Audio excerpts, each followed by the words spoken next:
ఉన్న ఇంటి మీద బోళ్ళు అప్పు తెచ్చుకున్నారు. నోరెత్తడితే మీద పడి తంతాడని భయం. ఊరందరికీ న్యాయం చెప్పేవాడు మాకు అన్యాయం చేస్తే మేము ఎవరితో చెప్పుకోవాలి? నెల రోజుల్లో బాకీ తీర్చారా? తీర్చినట్టు. లేకపోతే పేకాట చెట్టు కింద పంచాయతీ పెట్టి మీ పరువు తీయాల్సి వస్తుంది.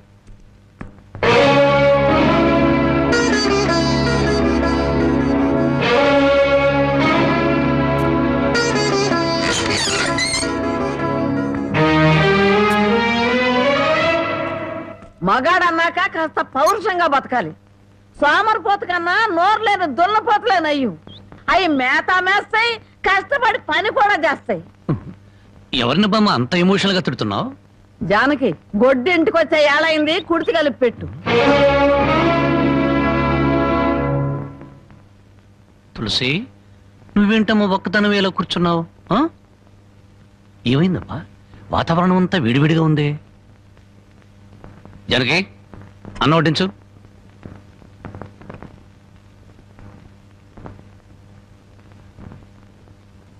జానకి, నువ్వు అన్నం తిన్నావా? నిన్నే అడిగేది, అన్నం తిన్నావా? ఆకలి చచ్చిపోయింది. అన్నం తినాలన్న కోరిక లేదు, బతకాలన్న ఆశ లేదు. జానకి, ఎందుకురా ఆశ్చర్యం? నిన్ను కట్టుకున్న నేరానికి బ్రతుకులో విషాన్ని కొంచెం కొంచెం మింగటం ఇప్పుడిప్పుడే అలవాటు చేసుకుంటుంది. అమ్మా, నేనేం చేశాను? నా మీద అందరూ కత్తి కట్టారు. ఇంకేం చెయ్యాలరా? ముష్టి పేకాట కోసం ఈ ఇంటి మీద తీర్చలేనంత అప్పు చేసావు. ఇంట్లో వస్తువులన్నీ అమ్మేశావు. ఇక ఈ ఇల్లు కూడా అమ్మేస్తే అందరం కలిసి ఏ చెట్టు కింద పడి ఉందో. చూడండి, భర్త రోగిష్టివాడైతే భార్య మందులిచ్చి బాగు చేసుకుంటుంది.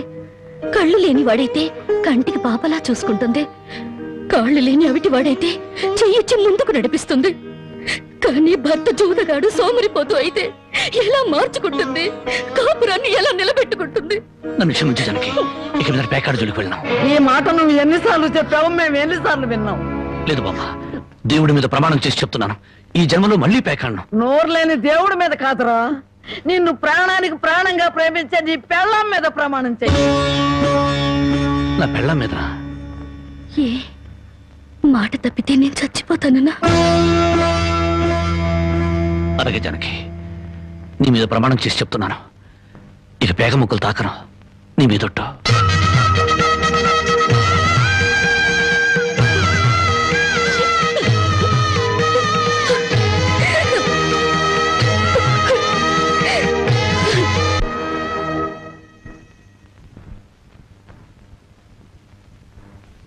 జానకమ్మా, జానకమ్మ తల్లి. పానకాలు ఇదేనా రావటం? అవునమ్మా, పక్కూరు పని మీద వచ్చాను. ఎట్లాగో భోజనం టైం అయింది కదా అని నిన్ను చూసినట్టు ఉంటది, కాస్త చేపలు తిన్నట్టుంటదని వచ్చానమ్మా. చేపల పులుసా? చేపలుసు కాకపోతే చింతకాయ పచ్చనమ్మా. నీ చేతితో ఏది చేసినా బ్రహ్మాండంగా ఉంటది. అది కాదు, నువ్వు కూర్చోమ్మా, నాకేం కొత్త ఏంటి, వెళ్ళి చూసుకుంటాను కదా.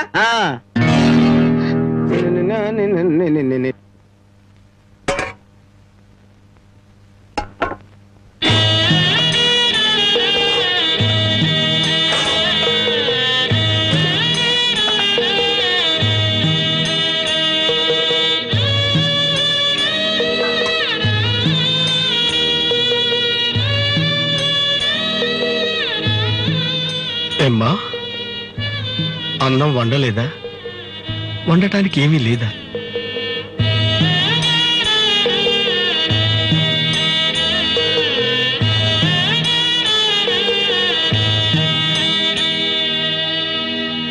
పానకాలు, ఈ విషయం అమ్మా నాన్నకు చెప్పొద్దు. నీకేం తక్కువమ్మా? డబ్బా, ఆస్తుల అన్నీ ఉండి కూడా ఇంత పేదరికం అనుభవిస్తున్నావు. అమ్మా, ఇంత అభిమానం ఉన్న నీ కడుపులో కొడుకుగా పుట్టే అదృష్టం వచ్చే జన్మలైన ఆ భగవంతుడు నాకు కలగజేయాలని కోరుకుంటున్నానమ్మా. వస్తానమ్మా.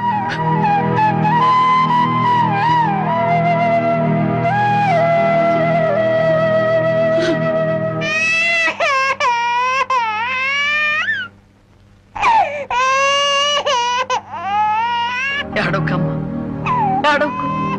మా అమ్మవు కదా, పక్కింట్లో పాలు అడుగుదామన్నా పరువు పోతే ఎన్నిసార్లు అని అడుగుతావు? ఊరుకమ్మా, ఊరుకు.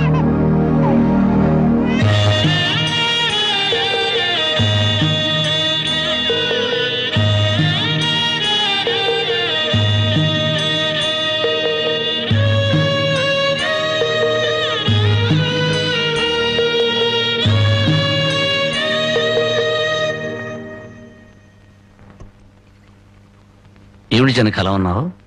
నాకేమండి, బానే ఉన్నాను.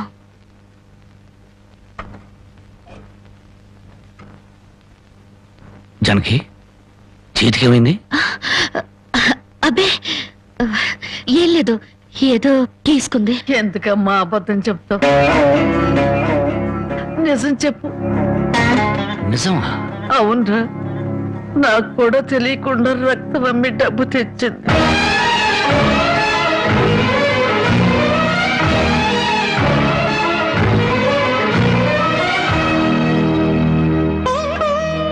జనకి నువ్వు రక్తం అమ్మావా?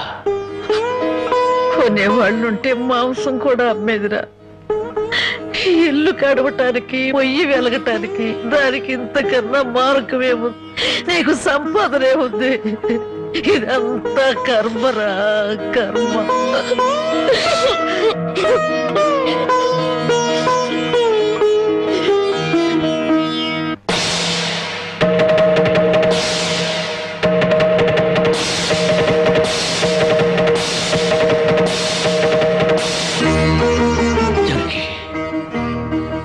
కన్న తల్లి రక్తం పంచి ప్రాణం పోస్తుందంటారు.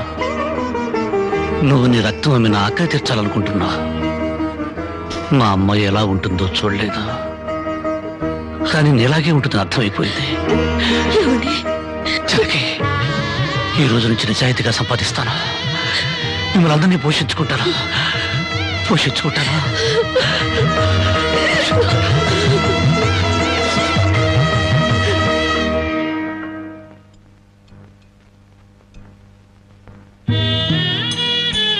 భోంచేస్తున్నారండి అయ్యా, బాగా చేయండి. అమ్మా, అయ్యగారికి పౌరుషం పెరగటానికి 4 పచ్చిమిరపకాయలు కూడా వేసి పెట్టండి అమ్మా. రాయ్ పరకాలు, నీకన్నా పిచ్చి పట్టిందా? అవునయ్య గారు, జానకమ్మ బతుకు చూసొచ్చాక నాకు నిజంగానే పిచ్చి పట్టింది. మహాలక్ష్మి లాంటి ఆ తల్లి పాత చీరలు కట్టుకుని కళ్ళలో ఆకలిని, కడుపులో బాధల్ని దాచుకుంటూ ఎలా బతుకుతుందో ఒకసారి చూసి రండి అయ్యా. దాని కర్మ చేసుకున్న దానికి అనిపిస్తోంది. బాగా చెప్పారు అయ్య గారు. దూడం తాగితే గేదెలకు కూడా కోపం వచ్చి కొమ్ములతో కుమ్ముతాయి.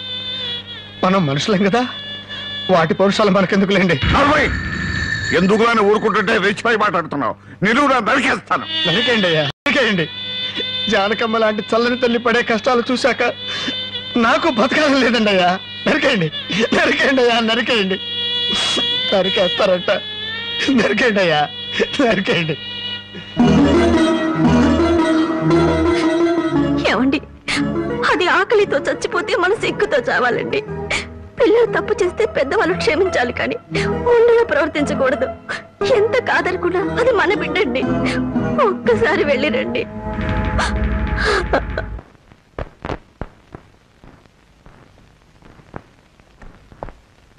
అమ్మా, ఇది ఇక్కడ తగ్గే జబ్బు కాదు. త్వరగా పట్నం తీసుకెళ్లి చూపించండి. అప్పటి వరకు ఈ మందులు వాడండి.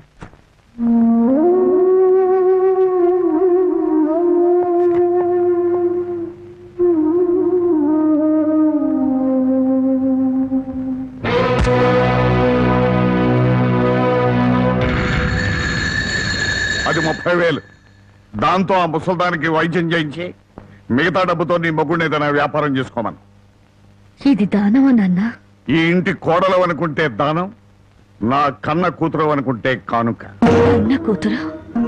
ఎవరు నాన్న కన్న కూతురు? నిజంగా బంధం నీ మనసులో ఉంటే నా పెళ్లికొచ్చి 4 అక్షంతలు వేసేవాడివి.